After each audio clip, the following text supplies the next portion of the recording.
अच्छा सारा बच्चा दबा हो गए ਉਹਨੂੰ ਜਨਾਬ ਖਾਣੇ ਛਾਣੇ ਲੈ ਗਈ ਉਹਦੀ ਸਾਰਾ ਕੁਝ ਸਫਾਈ ਸਫਾਈ ਹੋ ਗਏ ਤੇ ਹੁਣ ਗਰਾਜ ਵਿੱਚ ਆ ਗਿਆ ਤਾਂ ਉਹ ਤੁਹਾਨੂੰ ਮਾਈ ਗੋਸ਼ਤ ਤਿਆਰ ਹੋ ਗਿਆ ਬੰਦੇ ਵੇਖੋ ਤੇ ਵੇਂਦੇ ਤਾਂ ਮੇਰੇ ਬੜੇ ਗੌਰ ਨਾਲ ਕਿ ਸਾਡੀ ਵੀ ਵੀਡੀਓ ਬਣੇ ਇਹ ਵੇਖੋ ਯਾਰ ਇਹ ਨਾਮ ਆ ਗਿਆ ਗਰਾਜ ਵਿੱਚ ਮੈਂ ਥੱਲੇ ਉਤਰਨਾ ਪਿਆ ਇਧਰੋਂ ਉੱਪਰ ਓਏ ਆ ਬੱਚੇ ਪਰੋ ਜੋ ਸਾਡੇ ਪੜੋ ਜਲਦੀ ਜਲਦੀ ਕੀ ਨਾਮ ਹੈ ਜੀ ਮੁਰਸ਼ਿਦਾਬਾਦ ਤੋਂ ਨਹੀਂ ਤੁਹਾਡਾ ਨਾਂ ਕੀ ਹੈ ਭਾਈ ਨਾ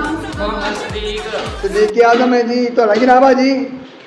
ਜਲਦੀ ਬੋਲੋ ਹਾਂ ਮੈਂ ਬੋਲ ਉਹ ਭਾਈ ਬੜੇ ਹੌਲੀ ਹੌਲੀ ਬੋਲਦੇ ਖਾਣੇ ਨਾਲ ਆ ਕੇ ਥੱਕ ਗਏ ਨੇ ਤੇ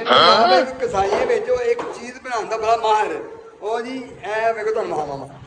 ਇਹ ਜਿਹੜਾ ਤੁਸੀਂ ਕਹਿੰਦੇ ਗੋਲ ਇਹ ਭਾਈ ਬੜਾ ਮਾਹਿਰ ਇਹ ਬਣਾ ਕੇ ਦਾ ਬੜੇ ਸ਼ਕੀਨ ਦੇ ਆ ਵੇਖੋ ਕਿੱਥੇ ਹੱਥ ਪਾ ਲਿਆ ਆ ਲਓ ਮੌਲੀ ਦਾ ਵੇ ਕਰਦੇ ਪਏ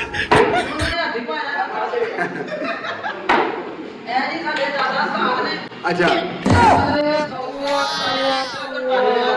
यानी सिर्फ पूरे बनाने वास्ते यही आए ने अच्छा जी भाई फाड़ के पूरा बंदा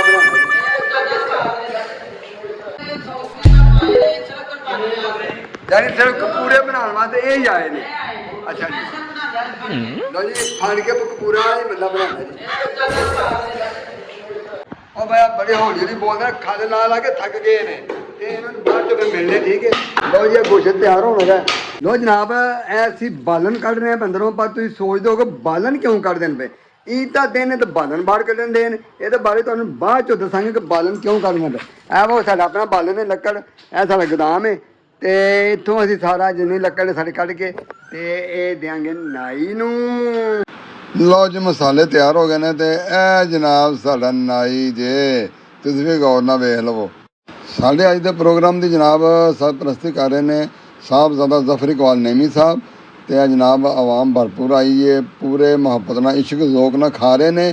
ਤੇ ਜਨਾਬ ਜੀ ਇਹ ਭਾਜੀ ਹੋਰੀ ਬੜੇ ਗੌਰ ਨਾਲ ਵੇਖਦੇ ਨੇ ਇਹ ਗੁਜਰਾਲ ਮਹਿਮਾਨ ਆਏ ਨੇ ਜੀ ਅੱਜ ਦਾ ਦਿਨ ਸਾਡੇ ਲਈ ਬੜਾ ਗਮਗੀਨ ਵੀ ਹੈ ਤੇ ਖੁਸ਼ੀ ਵਾਲਾ ਵੀ ਹੈ ਤੇ ਸਾਡੇ ਵਾਲਿਦ ਮੁਹਤਰਮ ਜਨਾਬ ਮਿਰਜ਼ਾ ਬਸ਼ੀਰ ਸਾਹਿਬ ਇਸ ਦਿਨ ਦੁਨੀਆ ਤੋਂ ਰੁਖਸਤ ਹੋਏ ਸਨ ਤੇ ਉਹਨਾਂ ਦਾ ਜਨਾਬ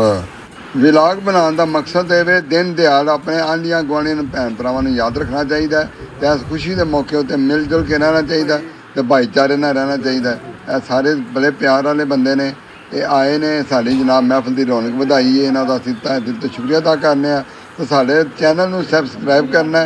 ਤੇ ਵੀਡੀਓ ਨੂੰ ਲਾਈਕ ਕਰਨਾ ਤੇ ਕਮੈਂਟ ਵਿੱਚ ਰਾਏ ਦੇਣੀ ਹੈ ਕਿ ਸਾਡਾ ਜਿਹੜਾ ਈਦ ਵਾਲੇ ਦਿਨ ਅਸੀਂ ਕੰਮ ਕੀਤਾ ਭਾਈਚਾਰੇ ਵਾਲਾ ਮਿਲ ਕੇ ਬੈਠੇ ਹਾਂ ਕਿਹਦਾ ਲੱਗਿਆ ਤੁਹਾਨੂੰ ਲਓ ਜੀ ਕੋਰਮੇ ਦੀ ਦੇਗ ਸੀ ਜਨਾਬ ਨਾਨ ਸਨ ਤੇ ਨਾਲ ਬੋਤਲਾਂ ਸਨ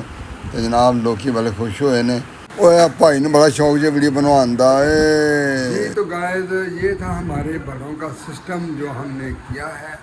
आपको कैसा लगा है कमेंट में बताइएगा